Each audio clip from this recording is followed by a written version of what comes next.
again on popular demand with James Braha. This time we take on the charts of people who are very well known in their respective fields of games and sports. So today we are going to take up chart first of Sachin Tendulkar. The second chart that we are going to take up is that of Hank Aaron, but that would be for the next session. So we start the session by inviting James aboard, and we will ask him as to what is something fundamentally that he sees must be present in the chart of a sports person. Well, the thing is, there's lots of different, horoscopes can. There's lots of different ways to find something in a horoscope, but in general, the fifth house is sports. The fifth house, right? And Mars and Jupiter. Okay. Mars and Jupiter. Those are the two planets that you need to be strong, and the fifth house. That's generally how it works. But okay. this man Sachin, he could have done anything and been successful. His horoscope is magnificent. So let's take up the chart of, first we're going to take up the chart of Sachin Tendulkar. Sachin Tendulkar was born on 24th of April 1973 at 13 hours, that is 1 p.m. in Mumbai, India. So that makes his Lagna to be Cancer, and he has his Lagna Lord Moon and Rahu situated right there in a house of Sagittarius, with the Lord of the Sagittarius sitting in the 7th house in debilitation with Mars in Capricorn. So Mars is exalted and Jupiter is debilitated. A very beautiful combination, which we will ask James to tell us. James, just for record, people have loved your practical approach towards delineating charts, and that has been a comment in many of your videos. Mercury is the 12th lord and the 3rd lord present in debilitation again in the house of Pisces, in the sign of Pisces. Venus and Sun is there in the 10th house in Aries. Sun is exalted. Saturn is in Taurus in the 11th house, and it is the lord of the 7th and 8th houses. Ketu is present in the 12th house in Gemini. So this is the chart of Sachin Tendulkar. One other thing that I want to say that is actually very important for sports, and most people don't know it. Of course, Jupiter, of course, Mars, and of course, the 5th house. But what is very hard to remember and is critical, is the ability to defeat your competition. And that's the 6th house. That's the 6th house. So there can be lots of people in sports, but if they're going to get to the top, the 6th house needs to be strong, because everybody in sports is going to have a strong Mars and a strong 5th house. Anyway, I want to mention, before I start, I want to mention something in my book, in The Art and Practice of Ancient Hindu Astrology. On page 112, there is a section that I have where I talk about how do you prioritize the most important features, the most positive and the most negative. This is the hardest part for astrologers. There's 50 different ways a planet can be strong. There's 50 different ways a planet can be weak. And there's no way to give an absolute, in order, but you can get a general idea. So I just want to read you the first 4 or 5, because when you see Sachin's chart, you're going to see all of these. The strongest, I consider, and it's in the book, the strongest placement of any planet, in my experience, is when a planet is stationary direct, or stationary. Stationary, that's more powerful than anything. Number 2, I have as when a planet is conjunct within 2 or 3 degrees, 1, 2, 3 degrees of a benefic, like Jupiter, Mercury, Venus, where one of those planets is exalted. That's extremely strong. Okay? Mm-hmm. A planet exalted right next to a great benefic, that's very strong. Another one is when a planet is simply aspected by those benefics, but really tight. And then number 4 is when a planet is within 1 or 2 degrees of its highest point of exaltation. That's going to become extremely strong, not just Sun in Aries, but Sun in the 10th degree of Aries, not just Mars in Capricorn, but Mars in the 27th degree. Those are the top features. Watch in Sachin's chart how many come up. So, first of all, something also that most astrologers will miss. Most astrologers will miss this.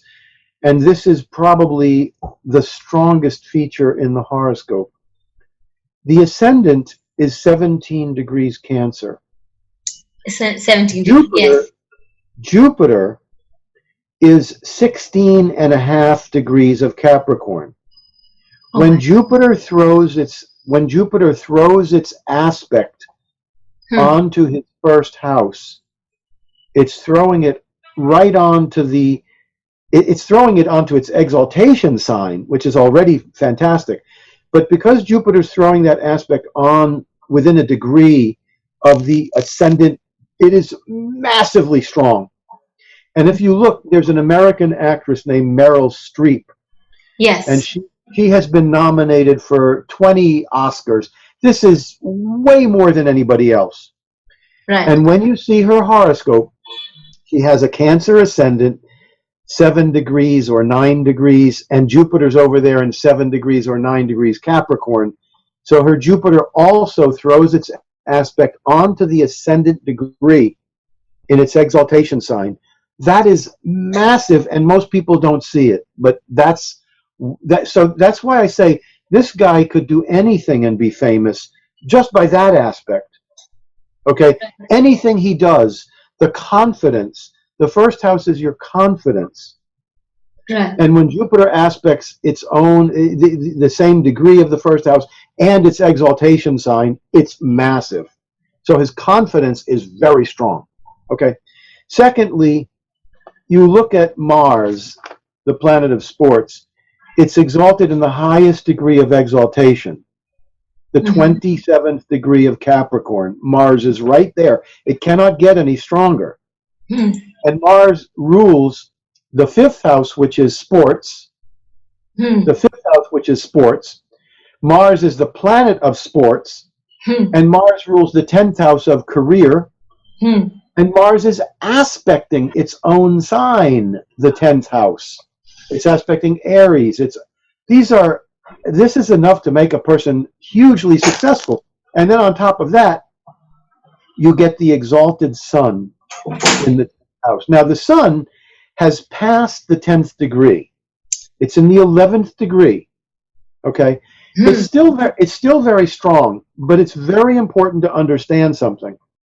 It's very important to understand that the planet is getting stronger and stronger and stronger as it approaches the exact degree of exaltation. The sun would be great in 3 degrees Aries, better in 5 degrees, better in 8 degrees, and the top would be 9 degrees and 59 minutes. That would be the strongest. This has just passed that, but it's barely past it, half a degree. It's still extremely strong. But I just want to delineate that there is a big difference of when it passes that point. If the sun was 13 Aries, it would be very good, but it would be nothing like 7 or 8 Aries. It's okay. So the 10th house holds the exalted sun, conjunct a great benefic Venus, aspected by Mars, its own. I mean the 10th house. So the 10th house is fame. Now, there's 2 ways to get fame. One is from the 10th house, which is career. So he gets fame from the 10th house. He also gets fame from the personality level because of the Jupiter aspect. So there are some people who have a weak 10th house. Their career status is not good, but they gain fame because the first house is so strong. Then there's other people whose 10th house is very, very strong, and they get fame that way, while the first house is weak and the personality is weak. He's got both. They're both strong. Okay? So the 10th house is very strong and the first house is very strong. Strong. Now Mars, throws a bad aspect onto that ascendant. Yes. Mars is throwing its aspect onto Cancer, the 27th degree. That's a very nasty aspect. And so there will be some lack of confidence somewhere. But the Jupiter aspect is stronger because it's right on the ascendant. Okay? Now, the sixth house here, and also remember, Mars rules the fifth house, which is sports and politics, both. And the Sun is politics as well. So he's got both politics as well as sports. The sixth house has to be strong to defeat your enemies and your competitors. And the sixth house here is strong. The sixth house would not be great if it was just the moon. It would be good for the sixth house, bad for the moon. But here, what we have is Rahu. Malefics are very, very good in the Upachaya houses 3, 6, 10, and 11. Rahu in the sixth house guarantees he's going to defeat enemies. Now, of course, anybody in sports to get anywhere has to have a strong sixth house because they're defeating their enemies as well. Okay? Right. So his sixth house is very strong. It's not the strongest. If that Capricorn house had been the sixth house, that would be stronger. Okay? With that Mars exalted in the exact degree. Or Aries would be a stronger house. But the sixth house is certainly strong enough. Rahu in that house with the moon, which is a benefic, that will knock out the competitors to a strong degree. So that's a very good thing. Now, Mercury is fascinating in this chart. Mercury is fallen. It's past the worst degree. So it's not in the 14th or 15th degree. It's in the 17th degree. It's 2 degrees past the fall, but it still creates big difficulties, big problems with religion, philosophy, higher knowledge. Now, I went on to Wikipedia, and this man has a strong faith in God. He worships Ganesh, and Sai Baba is his guru. So, if this was a chart in America, 90% you would say there's no religion. 90% doesn't like religion. In America. India is different, okay? But there has to be some major problem with the guru. Has to be. So, in many cases, the person could have a guru that has died. I don't mean like Sai Baba died recently. I'm saying like in America, if you have people that have where they worship Yogananda, they never got to even see their guru. The guru was dead before they were born. That would be one affliction. Okay? In this case, I don't know his life. I almost fell off my chair when I said, when I read that he's religious. I said, how can he be religious with this? But there has to be some problem. So I would say, from my point of view, the difficulty would be that his guru is controversial. Okay, so I would tell you, yes, I would concur to that point here, and I would like to make a prior rectification also. In Vivekananda's chart, you were very insistent that there has to be some issues with the mother, and you were so correct. Though I have always read Vivekananda in a religious content, I went back to read about his mother. She faced a lot of plague on account of. She faced a lot of problems in life. Oh, yes, it has to. Yeah. And coming back to Sachin, his guru, as you said, Sai Baba, was during his last few years under a lot of controversy. Yes. Yeah. So that's that. Now, this also means, and also, the ninth ruler is not well placed either. Jupiter is in Capricorn. Jupiter is aspected by Mars. Now, some astrologers would say, oh, but Jupiter's with exalted Mars. It doesn't matter. Mars is a malefic. Jupiter is not helped by being with Mars.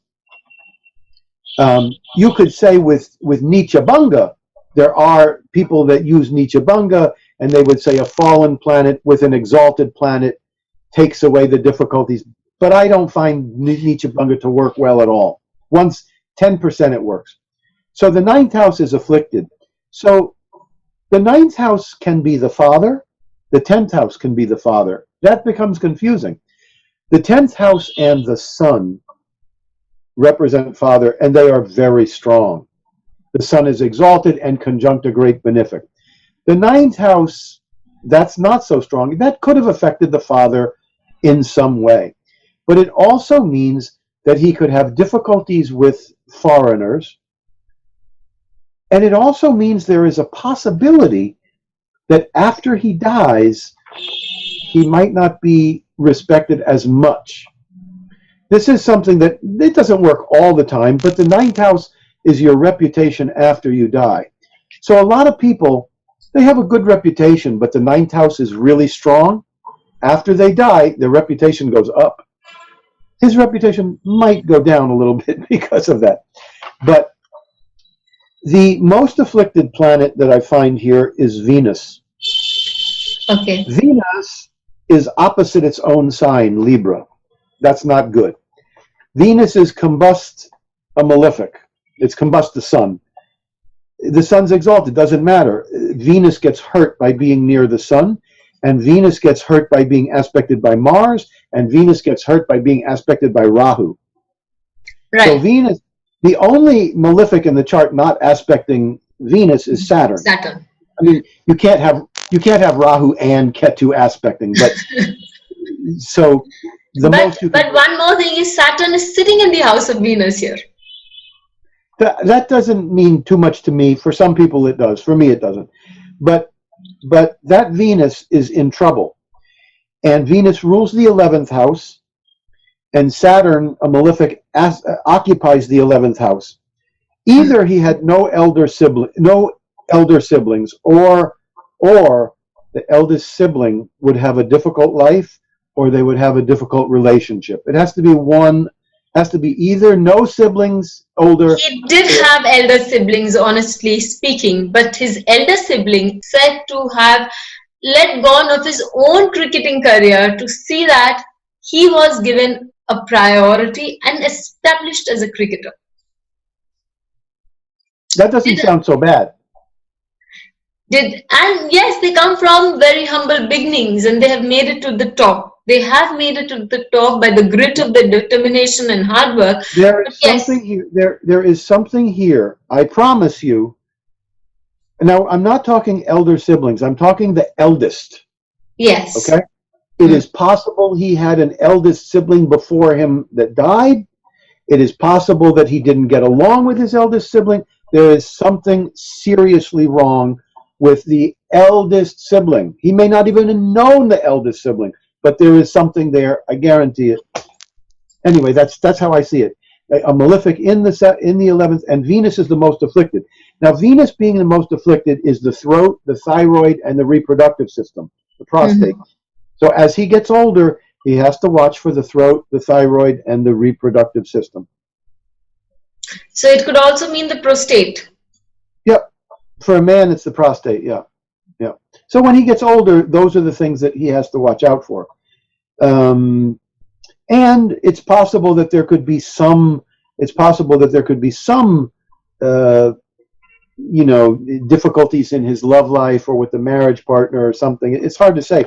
Now he has Jupiter right on the 7th house cusp.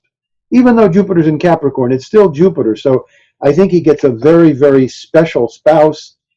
And I think by having Mars highly exalted, the spouse has to have some extreme talent. I don't know what it is. But she's a pediatric surgeon. She's elder to him. And she's a pediatric surgeon. She has to have some kind of reputation, some kind of ability because of that exalted Mars. Now, even with the exalted Mars, there has to be some fireworks, some fighting or some friction or some fireworks. But the Jupiter 7 houses away from the moon will make it so that it's not a big problem. Okay. Mercury rules the 12th house and the 3rd house. The 3rd house is younger brothers and sisters. And even though Mercury is fallen, like we said, we don't have to worry about that 3rd house because Mercury throws the aspect onto the 3rd. So I don't worry about the third house, younger brothers and sisters, the energy level. I don't worry about that. The 12th house, Mercury ruling the 12th house and being fallen, that is a problem. But even the 12th house has a lot of strength because the moon aspects the 12th house, which is very good. And because Ketu is there, and as I've mentioned before, I like Ketu and Rahu in Virgo and Gemini. So the 12th house, the house of moksha, I think is pretty strong. Ketu is there in Gemini, aspected by the moon. This is good. But in Mercury dashas, in a Mercury dasha when he's 79, or in Mercury bhuktis, he could suffer on account of 12th house and 12th house and 9th house.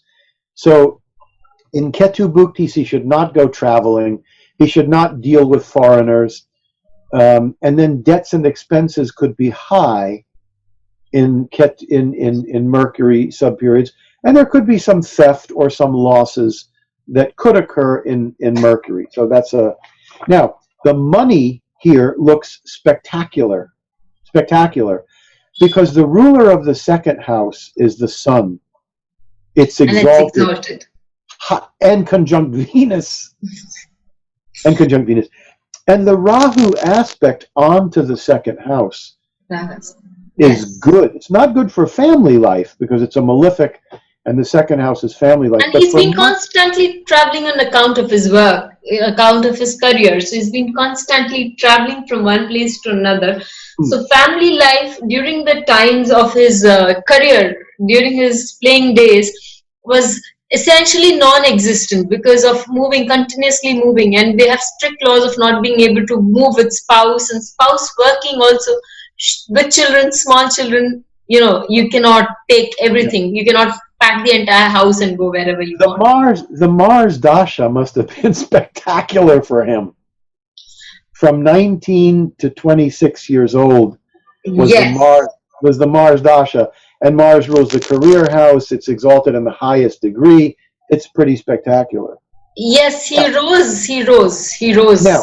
Now, here's an interesting point. Mars in the 7th house oftentimes means that the spouse will be present at his death. Okay? Wait, no, sorry. He will be present at her death. He has Mars, which is a planet of fighting and friction, and it's in the marriage house. He's likely to be present at the wife's death. Now, this might be a little bit mitigated in some way because Mars is highly exalted, but when people have Mars in the 7th house, they most of the times will be present. It doesn't mean good, bad, anything. It just means they're there. Okay, I take the example of Sri Ram's chart. He also was present when Sita ji took onto the earth. He has an exalted Mars. I mean, that's the way to relate. But is it in the 7th house? I mean, it has to be in the 7th. He has it in the 7th. Mars in the 7th house. Exalted Mars in the 7th house. Yeah, and it's any Mars. It's any Mars in the 7th would do that. Okay. But the money, the second ruler exalted, conjunct Venus, is big money. And when you're looking, I probably said this in some of the other lectures, in some of the other interviews, whenever you have the ruler of 2 and 11 connected, the ruler of the 2nd and the 11th, the ruler of the 11th and the 2nd, or the two planets aspecting each other, opposite or conjunct, big money. So the money here is spectacular. It's very, very strong. Now, Mars rules the 5th house and is highly, highly exalted. So, as I see it, the very first child, usually the very first child is going to exhibit the most obvious. Whatever's most obvious, the first child usually exhibits it. So he should have a child that is very, very worldly successful and possibly very Mars-y sports, but also spiritual because Mars is conjunct Jupiter. Now, One other thing I want to say. I told you I nearly fell off my chair when I saw that he was religious. I said, how can this be with that fallen Mercury? But the Jupiter aspect onto the ascendant degree, exalted, that is helping a lot for religion and philosophy. Because I'm telling you, without that, this ninth house is not very good. Yeah, but this is one of those powerful charts I've ever seen for success, and the fifth house is also politics. Politics. Yes. And the sun is politics, and the 10th house is politics. So it's very strong for politics as well. And the fifth house is also spiritual techniques, mantras. So this might have helped him with mantras and things. And also it's quite possible that from a young age, doesn't have to be childhood, but somewhere before the age of 20, he may have had a strong sense that he would be famous, a strong sense of destiny from the fifth house. From the fifth house. This is why you have a lot of presidents, U.S. presidents, that when they were children, they would say, I'm going to be president. because the fifth house is politics, and the fifth house is a sense of destiny. And so when the fifth house is strong, people have this sense that, something powerful is coming. Right. And honestly speaking, right from a very young age, as there's certain people who would follow careers of, say, cricketers. In America, you would find certain people following career of baseball players whom we will, Sure. We'll take up later, because as they're growing up, they would exhibit certain qualities which would make them into stellar personalities. So the people who have been following Sachin Tendulkar also, his career graph, and they said that he had the making of a very good player, and we still have people coming on board and sharing their experience with Sachin, saying about his formidable grit to fight it out right there on the ground. His Jupiter Dasha is coming up. Well, he's in the Jupiter Dasha now. The Jupiter Dasha is not the strongest Dasha. It's not, Rahu, Mars would have been strongest. Rahu would have been very strong. The Sun would have been very strong as a child. But the Jupiter could, in Jupiter Dasha, he could see some enemies, he might see some lawsuits or enemies, because Jupiter rules the sixth house. Yes. And, so sixth house is also the education of children. It is also the, the way the child turns up, if you take it second from the fifth house. So, and with the fifth lord conjunct with Jupiter, it could be that there could be something in his mind regarding the way his children's education and career would be shaping up. Could it be that also? That, for me, I know people use that method. It's too far off. Why would I look to there when I can see his children very clearly from his fifth house? That's how each know, to his own. Yes, to each his own. There are lots of people that use the seventh house from the seventh, or the fifth house from this, and they use it, and if it works for them, that's fine. I don't use that. But yeah. Okay. However, whatever works for you, you use it. Yes. Whatever works for you.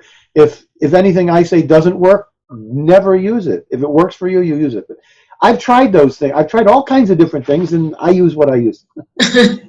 Okay. And what you use makes a lot of sense to all of us, because people have been asking, because that's a very practical approach to the chart. You see, the way it's been for me in my practice, I do not like the more intricate and difficult and tedious, the farther away you get from the basics, the more astrology becomes,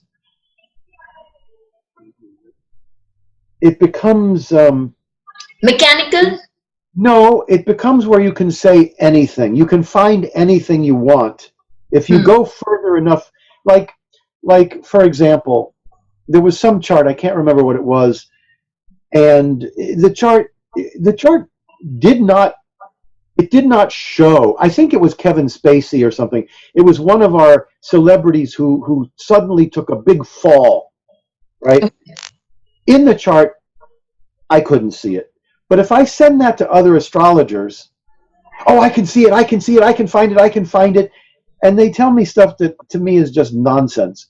It has to be seen.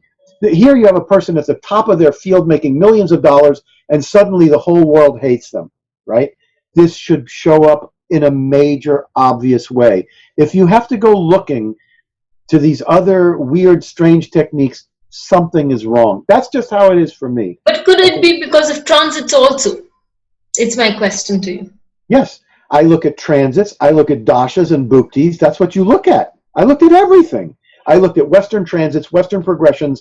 I look at Hindu transits, Hindu dashas and bhuktis, and then I go into the Jaimini. And if I can't find it in those systems, it's just one of those conundrums for me. But if people go, I'm saying this because there's too many astrologers that refuse to admit that there are times when you just cannot find something. You cannot see it. It doesn't show up for whatever reason. I don't know the reason, but it just doesn't show up. It's possible that it's going to show up in Tibetan astrology or Chinese astrology. It's possible, but there are times when I look at horoscopes, Hindu, Western, and I just cannot see.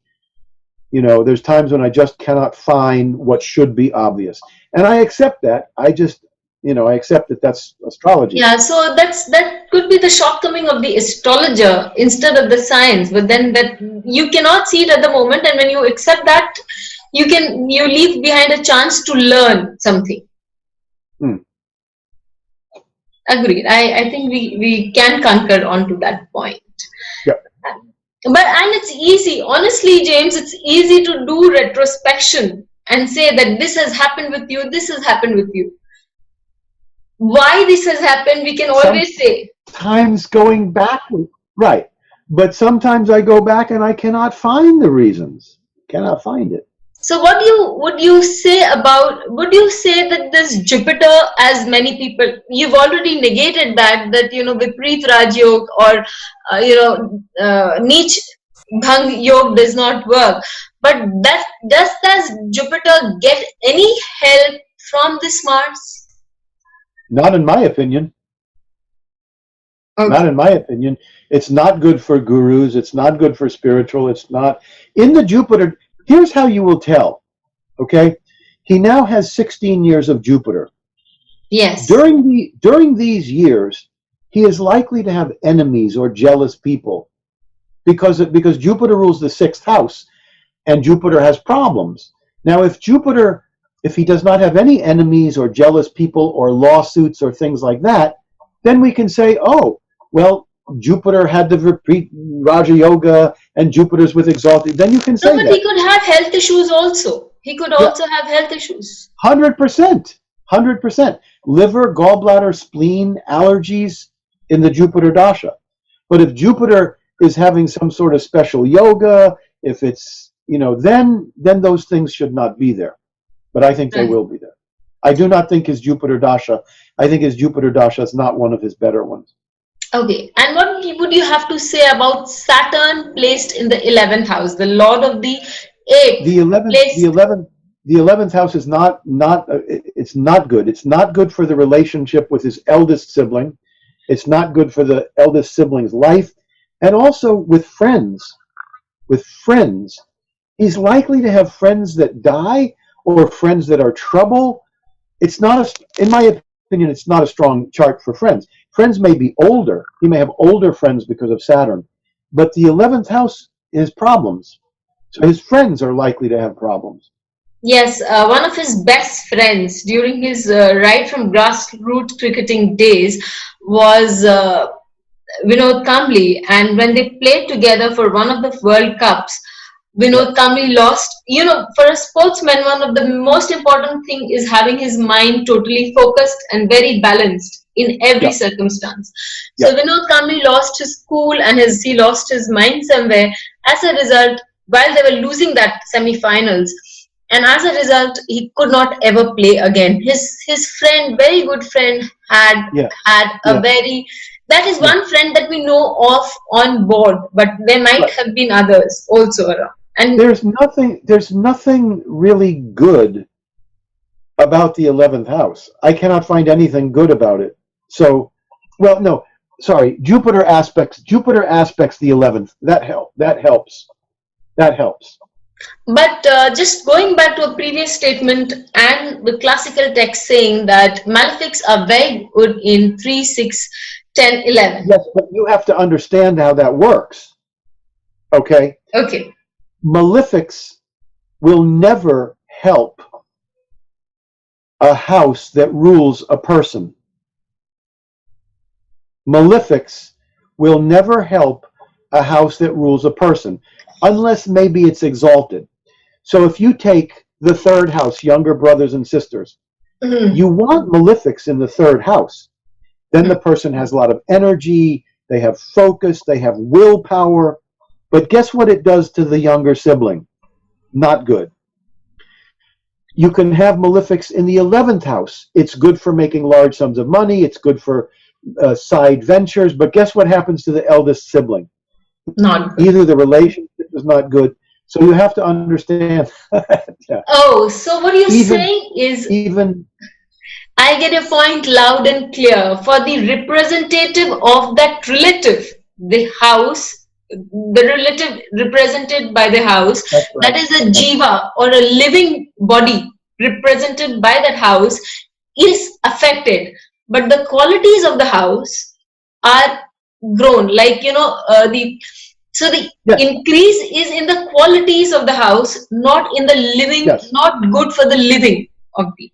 Not good for the living. Malefics, people are too sensitive for the malefics to help them. Yes, so the 6th Rahu could be good for. If you have Mars, if you have, wait. If you have Mars exalted in the third house, that's going to be good. For the sibling. Sun exalted in the third house, that'll be good for the sibling. It'll make the sibling very, that'll be okay if it's exalted or aspected tightly by Jupiter or Venus. Then it'll be okay. But just the malefic in the 3rd or the 11th, they're not going to help the sibling. They're not going to help. Okay, so here, if you say he also has Rahu in the 6th house, so which who represent maternal cousins and aunts and uncles. So that Rahu in the 6th house is not good for his maternal uncles and aunt, though it gives him a very competitive edge over his competitors on field, but not good for his maternal uncles. Yeah, but he doesn't have Rahu in the 6th. He has Rahu Moon in the 6th. Yes, okay. The partner, that means that the uncle or whoever it rules could be powerful in a good way. It wouldn't be so negative. So you're saying a malefic conjunct a benefic or aspected by a benefic in the 3, 6, 10, 11 houses is good. When you're